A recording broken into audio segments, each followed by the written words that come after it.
আসসালামু আলাইকুম everyone, welcome to my channel সানজুমস। সামান্য কিছু উপকরণ আর বাড়িতে থাকা চিড়া দিয়ে আজকে কিন্তু ঠান্ডা ঠান্ডা একটা ডেজার্ট আইটেম আপনাদের তৈরি করে দেখাবো। বাচ্চা কিংবা বড় সবারই কিন্তু ঠান্ডা জিনিস খেতেই এখন ভালো লাগবে। তো বাড়িতে থাকা উপকরণ দিয়ে এই সুন্দর নাস্তাটি আপনারা তৈরি করে নিতে পারবেন। তো চলুন শুরু করা যাক আজকের এই ভিডিওটি। তার জন্য প্রথমেই লাগবে চিড়া। আমি এখানে 1 কাপ পরিমাণ চিড়া নিয়েছি। আর এই চিড়াটা যে পাতলা জাতীয় যে চিড়াটা রয়েছে সেটা আমি এখানে ব্যবহার করছি। আপনারা চাইলে সাধারণ যে মোটা দানাদার যে চিড়াগুলো রয়েছে সেটাও ব্যবহার করতে পারবেন। তবে এই পাতলা চিড়াগুলোর একটা সুবিধা, এটা একবার ধুইলেই কিন্তু জাস্ট এটা খাওয়ার উপযোগী হয়ে যায়। এটা তৈরি করার জন্য আমি এক সাইডে নিয়েছি দুধ, সাথে নিয়েছি কিছুটা দই। তো এরপর আমি চিড়াগুলো ধুয়ে এনেছি। দেখতে পাচ্ছেন চিড়াটা ধোয়ার পরেও কিন্তু এটা অনেকটা ঝরঝরে রয়েছে। তো চিড়াটা জাস্ট একবার আমি ধুয়ে নিয়েছি ভালোভাবে। এরপর চিড়াটা দেখতে পাচ্ছেন এখনও কিন্তু শুকনা শুকনা রয়েছে। তো সর্বপ্রথম আমি চিড়ার মধ্যে দুধটা দিয়ে দিব। এরপরে এখানে দই দিয়ে দিব। এখানে আমি 1/3 কাপ পরিমাণ দই ব্যবহার করেছি। তো সম্পূর্ণ দইটাই আমি চিড়ার মধ্যে দিয়ে দিব। এরপর এখানে নিয়েছি নারকেল কুড়ি। তো নারকেল কুড়িগুলো সম্পূর্ণটা এখানে দিয়ে দিব।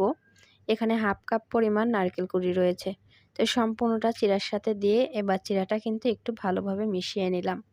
চিড়া যারা খেতে চায় না তারাও কিন্তু এই রেসিপিটা বানিয়ে দেখতে পারেন, অনেক পছন্দ করবে। এরপর এখানে আমি দিয়েছি কলার আইসক্রিম। তো এটা আমি ফ্রিজে তৈরি করে রেখেছিলাম, সেখান থেকে 1/2 কাপ পরিমাণ আমি উঠিয়ে এনেছি। কলা দুধ দিয়ে এটা তৈরি করা ছিল, তো সেখান থেকে আমি এটা উঠিয়ে এনেছি। আর এর মধ্যে চিনি দিব। তো চিনিটা অবশ্যই স্বাদ মতো দিয়ে দিবেন। আমি প্রথমে কিছুটা পরিমাণ চিনি দিয়েছি, আর যদি লাগে তো অবশ্যই পরবর্তীতে দিয়ে দিব। চিনিটা বা মিষ্টির পরিমাণটা আপনারা যতটুকু খাবেন সেটার পরিমাণ বুঝেই দিবেন। অবশ্যই এখানে কিন্তু কলা দই এতেও কিন্তু মিষ্টি রয়েছে, তো সেজন্য চিনিটা একটু কম পরিমাণেই লাগবে। তো এবার সবগুলো উপকরণ দিয়ে এবার চিড়ার সাথে খুব ভালোভাবে এটা আমি আবারও মিশিয়ে নিব। তো এটা মিশানোর সময় খেয়াল রাখবেন, খুব আলতো হাতে নাড়াচাড়া করবেন, না হলে কিন্তু চিড়াটা সম্পূর্ণ দলা বেঁধে যাবে, অর্থাৎ চিড়ার যে ছাড়া ছাড়া ভাবটা রয়েছে সেটা কিন্তু ঘন হয়ে যাবে। এরপর এটা যখন সম্পূর্ণ মাখানো হয়ে যাবে তো এটা ফ্রিজে রেখে দিতে হবে। তো ফ্রিজে রেখে দেওয়ার আগে আমি একটু টেস্ট করে দেখেছি, এখানে আমার একটু চিনির পরিমাণটা কম লেগেছে, তো সেজন্য আবারও একটু চিনি আর কলার আইসক্রিমটা দিয়েছি। আর সাথে এটা যেহেতু একটু ডেজার্ট ঠান্ডা আইটেম করব, তো এখানে আমি একটু পানি অ্যাড করে দিয়েছি। তো আপনারা এটা কতটা পাতলা রাখতে চান তো সেই অনুযায়ী পানিটা অ্যাড করে দিবেন। তো আমি এখানে অল্প একটু পাতলা রাখতে চেয়েছি, তো সেজন্য অল্প একটু পানি দিয়েছি। দিয়ে এবার এটা আবারও ভালোভাবে মিশিয়ে নিব। সম্পূর্ণ উপকরণগুলো যখন চিড়ার সাথে খুব ভালোভাবে মিশানো হয়ে যাবে তখন এর মধ্যে লবণ অ্যাড করে দিব। লবণটা এখানে 1 চিমটি পরিমাণ ব্যবহার করবেন, খুব বেশি ব্যবহার করতে যাবেন না। তো লবণটা দিয়ে জাস্ট আলতো হাতে আবারও একটু মিশিয়ে নিচ্ছি। তো এবার যখন সম্পূর্ণটা মেশানো হয়ে যাবে এটা এভাবে ফ্রিজে রেখে দেব, নর্মাল ফ্রিজে 1 থেকে 2 ঘন্টার জন্য।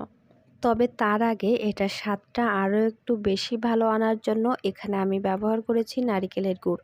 আর নারিকেলের গুড়টা অবশ্যই ঝোলা গুড় ব্যবহার করেছি। এটার একটা সুন্দর ঘ্রাণ আসবে এই ডেজার্টের ভিতরে। আপনাদের বাসায় যদি না থাকে তবে না দিলেও এটা কোনো অসুবিধা নেই। তো এভাবে এবার এটাকে ফ্রিজে রেখে দিতে হবে 1 থেকে 2 ঘন্টার জন্য। অবশ্যই নর্মাল ফ্রিজে এত সময় রাখতে হবে, যদি ডিপ ফ্রিজে রাখেন অল্প সময় রেখে ঠান্ডা হলে এটা বের করে নিতে হবে।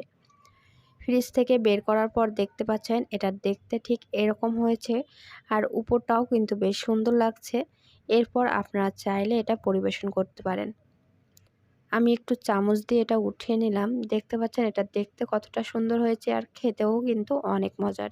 বাসায় কোনো মেহমান আসলেও এটা আপনারা দিতে পারেন। এমনকি আপনারা এই যে গরমের সময় বাসায় এরকম ঠান্ডা জাতীয় কোনো ডেজার্ট তৈরি করে খেতে পারেন।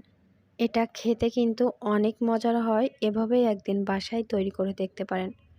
তো আজকের ভিডিওটি এই পর্যন্তই। ভিডিওটি কেমন লেগেছে অবশ্যই কমেন্ট করে জানাবেন। আর ভিডিওটি যদি ভালো লেগে থাকে চ্যানেলটা সাবস্ক্রাইব করবেন এবং ভিডিওটিতে একটা লাইক দিবেন। সাথে সাথে আমাদের ফেসবুক পেজে লাইক দিতে ভুলবেন না।